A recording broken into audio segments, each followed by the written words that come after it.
বন্ধুর থেকে যখন বন্ধুর বোনের জন্য টান বেশি হয় তখন বিষয়টা একটু অবাক মনে হয় না? যেমন আজকে আমি যেটা বলবো সেটা শোনার পরে আপনারা হাসবেন না কানবেন এটা আপনারা ডিসাইড করবেন। আগে এই কথাগুলো একটু শুনেন। কিরকম আত্মীয়? তার ভাই আমার বন্ধু সুলভ সম্পর্ক আর কি তার সাথে। মানে বন্ধুর, তার ভাই আপনার বন্ধু হয়? আচ্ছা, তার ভাইয়ের নাম কি?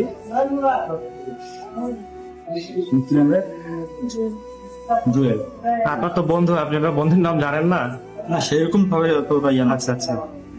ঘটনা হলো যে একজন পুলিশ কনস্টেবল একজন প্রবাসী বউয়ের ঘরের মধ্যে রাত্রেবেলা ঢুকে, যেখানে এলাকাবাসী তাদেরকে ধরে ফেলে। ধরার পরে ওইখানে পুলিশ কনস্টেবলের বক্তব্য অনুযায়ী হলো যে উনি ওই বাসাতে যাওয়ার রিজন হলো যে মানে ওইটা নাকি ওনার বন্ধুর বোন, বেস্ট ফ্রেন্ডের বোন, এই জন্য বোনের সাথে দেখা করার জন্য ওই বাসার মধ্যে গেছে। কিন্তু যখন সাংবাদিক ওই পুলিশ কনস্টেবলকে প্রশ্ন করলো যে এটা যদি আপনার বন্ধুর বোন হয় তাহলে তো অবশ্যই আপনি আপনার বন্ধুর নাম জানেন, বন্ধুর নামটা কি? তখন উনি বন্ধুর নামটা বলতে পারতেছে না। এরপরে যে ওনাকে জিজ্ঞেস করলো যে তাহলে তো বন্ধুর নাম্বার অবশ্যই আপনার ফোনের মধ্যে আছে, হয়তো আছে, মানে এইখানেও শিওর না। এইবারে যখন সেই প্রবাসী স্ত্রীর হাজবেন্ডের সাথে কথা বলা হলো প্রবাসে কল করে, ওনার যে বক্তব্যটা ছিল এটা খুবই ভয়ঙ্কর ছিল। যে চক্রটার মধ্যে আজকে অহরহ নারী পড়ে যাচ্ছে, বুঝতে পারতেছে না যে তারা কোন জায়গায় হাত দিতেছে বা কোন ভুলটা তারা তাদের জীবনে ডেকে আনতেছে। যেমন এই নারীটা কি ভুল করছিল জানেন? এই যে পুলিশ কনস্টেবলের সাথে একটা সময় টুকটাক তারা কথাবার্তা বলতো এবং কথা বলতে বলতে তাদের মধ্যে একটা ভালো ফ্রেন্ডশিপ হয়ে যায়। তো ওই ফ্রেন্ডশিপের ক্ষেত্রে এই পুলিশ কনস্টেবল এই নারীর উপরে এক প্রকার চাপ সৃষ্টি করা যে তোমার অনেক প্রমাণ আমার কাছে আছে, তোমার এটা আমার কাছে আছে, ওইটা আমার কাছে আছে, আমি এগুলো সব তোমার হাজবেন্ডকে দেখাবো বা অনলাইনে ছাড়িয়ে দেবো যেখানে তোমার অনেক বদনামি হবে। তখন এই নারী বলে যে তাহলে মানে কি করতে হবে? তখন এই পুলিশ কনস্টেবল বললো যে তুমি আমাকে বিয়ে করতে হবে। কিন্তু দুঃখের বিষয় হলো কি জানেন, এই কনস্টেবলেরও বউ আছে এবং বাচ্চা আছে, এবং তার বক্তব্য হলো যে তার এই নারীটাকেও লাগবে, তার নিজের বউকেও লাগবে, মানে দুইজনের সাথে সে সংসার করবে।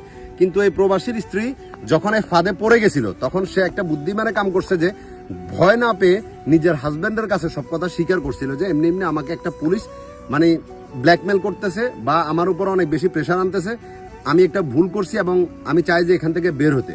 তো হাজবেন্ডও অবশ্যই নিজের বউকে সাপোর্ট করছিল, কিন্তু এই কনস্টেবল কোনো মতেই মানে এই নারীটাকে ছাড়তে রাজি না এবং তাকে প্রতিনিয়ত প্রেশারের উপর রাখতো এবং এন্ড অফ দ্য ডে বা লাস্টে এইভাবে তারা কট খাইছে বা ধরা পড়ছে, যেটাই বলতে পারেন। এখন প্রবাসী যে হাজবেন্ড তার বক্তব্য হলো যে আমার ওয়াইফের কোনো দোষ নাই এখানে, আমার ওয়াইফকে প্রতিনিয়ত ব্ল্যাকমেল করা হতো, প্রতিনিয়ত ভয় দেখাতো, যেটা আমার ওয়াইফ আমার কাছে স্বীকার করছে।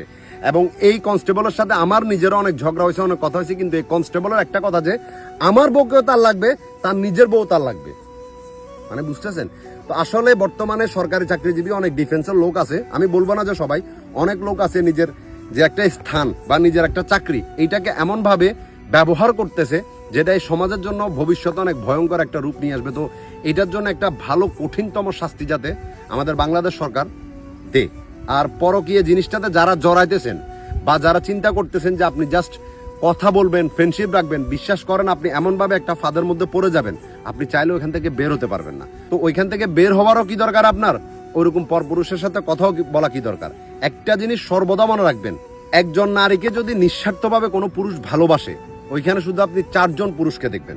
প্রথমটা হলো তার স্বামী, দ্বিতীয় হলো তার বাবা, তৃতীয় হলো তার ভাই, চতুর্থ হলো তার নিজের সন্তান বা ছেলে। এই ছাড়া একজন নারীকে স্বার্থ ছাড়া কোনো পুরুষই আপনাকে আর ভালোবাসবে না। স্বার্থ কি সেটা অবশ্য আপনারা জানেন, আমার বলতে হবে না। তো এগুলা থেকে যত পারেন দূরে থাকুন, ভালো থাকুন। আমার এই স্টোরিগুলো বলার রিজন থাকে যে এটা যে আপনাদেরকে শিখানো, দুনিয়াতে কি চলতেছে এটা বুঝানো, বাকিটা আপনাদের ব্যক্তিগত বিষয়। ভালো থাকবেন।